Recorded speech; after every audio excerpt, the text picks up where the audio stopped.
यहाँ के उन आस्थावान परिवारों के द्वारा जो सृष्टिकर्ता वाल्मीकि दयावान में विश्वास रखते हैं, उनकी बहुत सख्त मेहनत का परिणाम है। और आज पूर्णमासी है। पूर्णिमा आमतौर पे तो हमें लगता है कि जब चांद पूर्ण दिखाई देता है,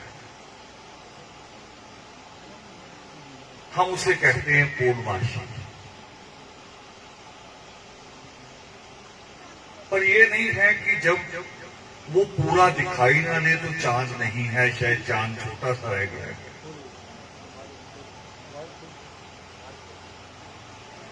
इस पूर्णिमा के पीछे, पूर्ण शब्द के पीछे, जो आदमी पूर्ण होने की कोशिश करता है और बिना पूर्ण हुए भी हम मान लेते हैं कि पूर्ण हो गया, अपने अपने आप को सारे लोग मान लेते हैं।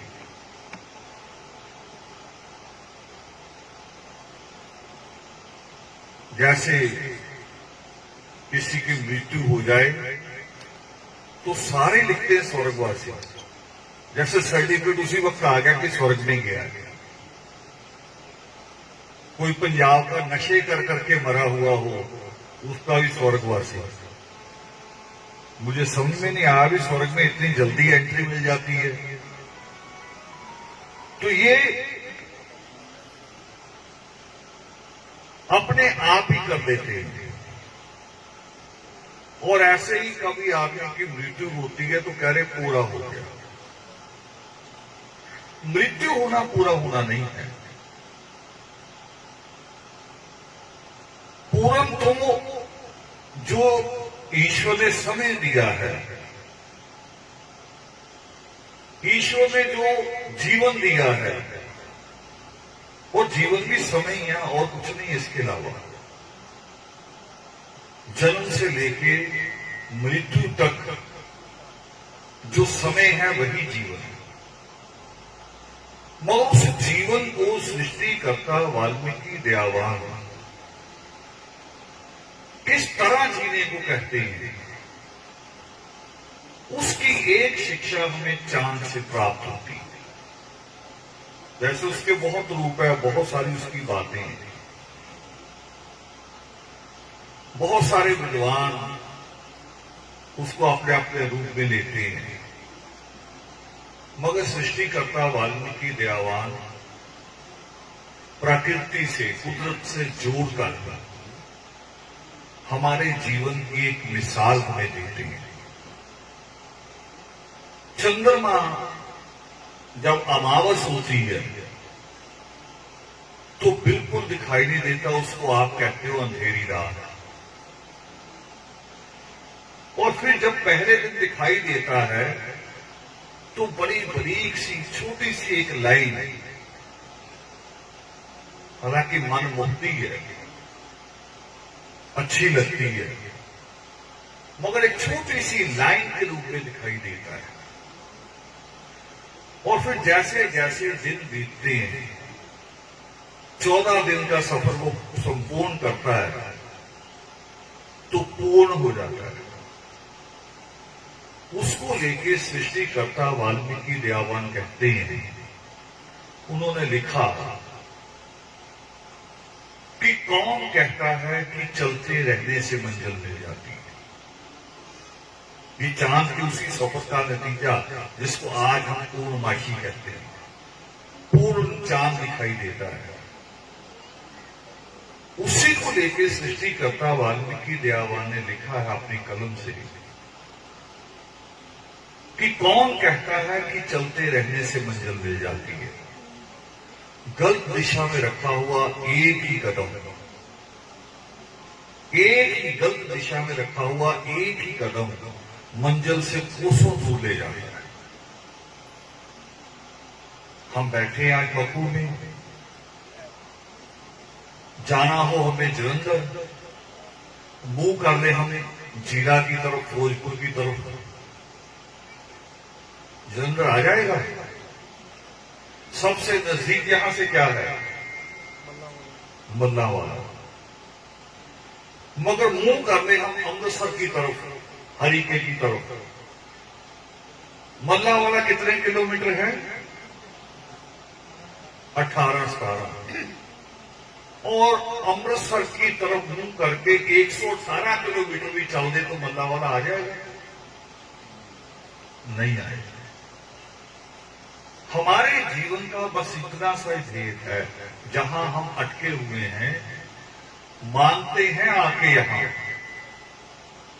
यहां आते हैं, नतमस्तक होते हैं, तो हर मां, हर दादी आके कहती है कि मेरे बच्चों को सुख शांति देना। हर दादी दुआ करती है,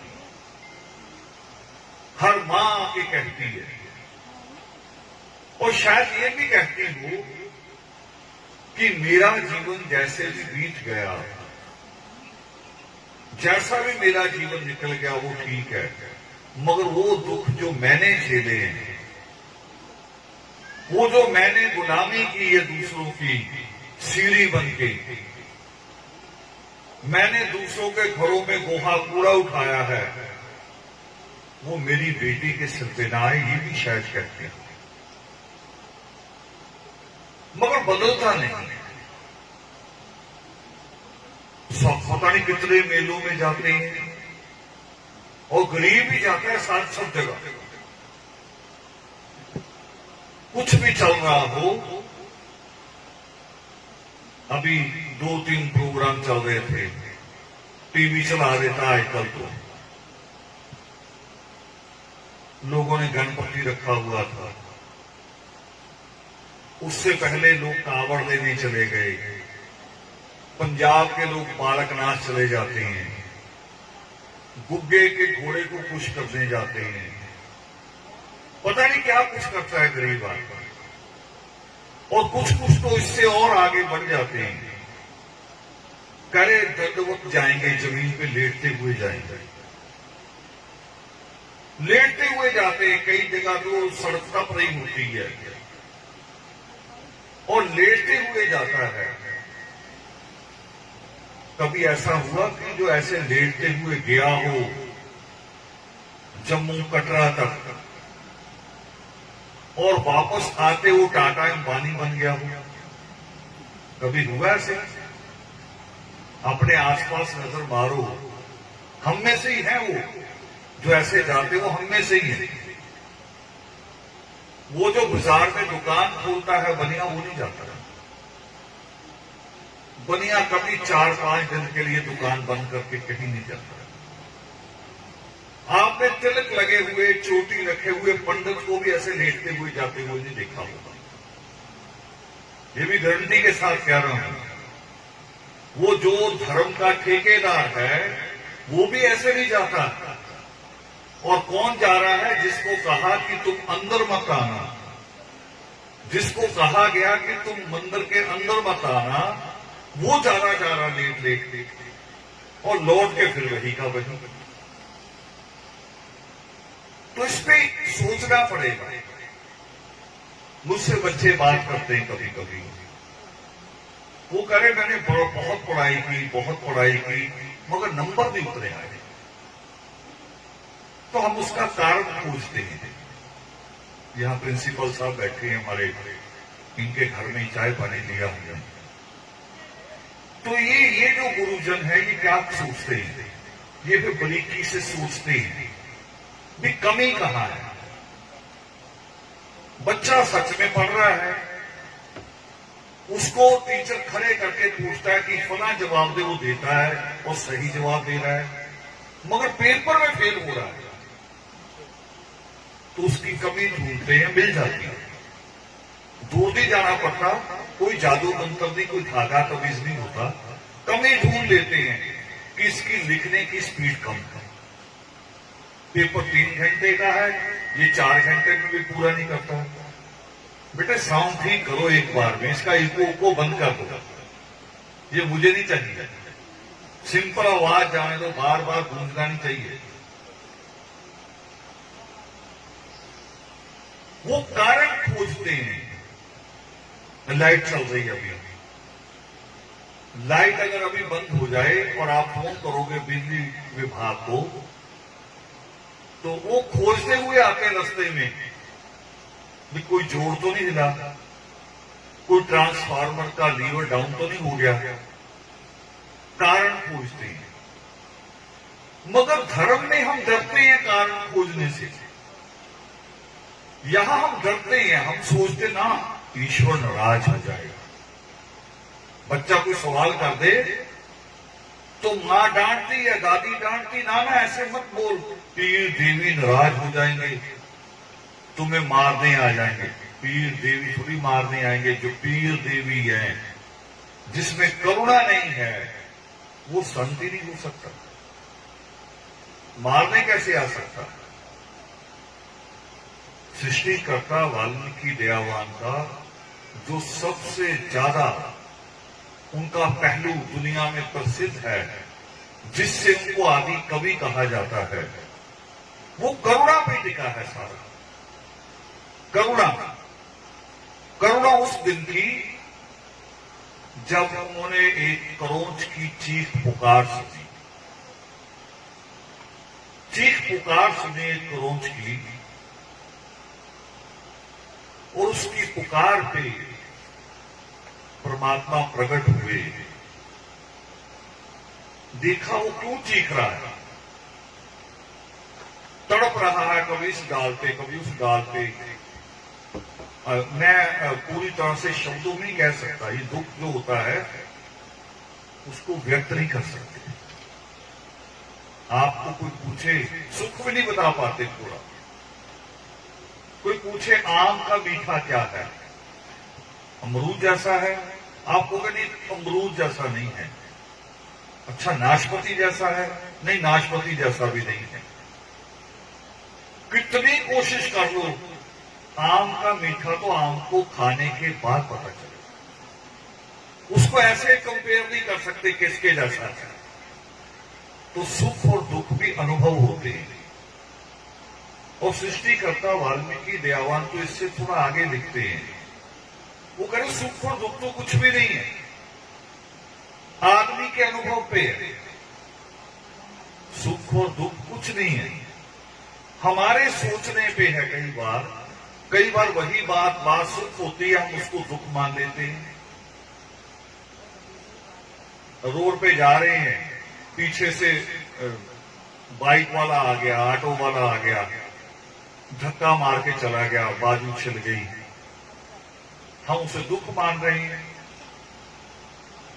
मगर पता नहीं है कि उसके धक्के लगने से हम थोड़ा उधर और फुटपाथ की तरफ आ गए हैं। अगर बीचों बीच चलते रहते हो सकता ट्रक आके लगता। ये समझने पे है, सुख और दुख को अनुभव करने पे है, और भी नजदीक से समझ सकते हैं। तो परमात्मा वो दुख और सुख मां की तरह महसूस करते हैं, जैसे मां अपने बच्चे के दुख को समझ लेती है। बच्चा रोता है तो हमें तो एक ही बात लगती है कि भूखा होगा, मगर मां उठाते ही समझ लेती है उसके पास जाते कि नहीं गीला हो गया था नीचे कपड़ा इसलिए। और कभी कभी उसको मच्छर काट जाता है, किसी हम नहीं समझ पाते सारे, मगर मां उसी वक्त ढूंढ लेती कि ये देखो यहां पीठ पे इसके काट गया। मां उससे जुड़ी होती है। तो ईश्वर को तो परम पिता कहते हैं, माता भी कहते कि तुम ही माता हो, तुम ही पिता हो, तुम ही बंधु हो, तुम ही सखा हो, वो सारा कुछ कहते हैं। तो परमात्मा उस क्रोध की पीड़ा को, उसकी पुकार पे सृष्टिकर्ता वाल्मीकि दयावान प्रकट होते हैं। और देखने के बाद समझते हैं कि इसके साथी की मृत्यु हो गई। वो तड़प रहा है नीचे, उसकी जो बॉडी पड़ी वो शांत है, मगर जो बचा है वो तड़प रहा है। तो एक पक्षी की पुकार पे, एक जीव की पुकार पे भी सृष्टिकर्ता वाल्मीकि दयावान प्रकट होते हैं। ये करुणा है। और जो उनकी पद्धति पे चलते हैं जो उनके कहते कि हम उनके मानने वाले हैं, वो भी कोरोना में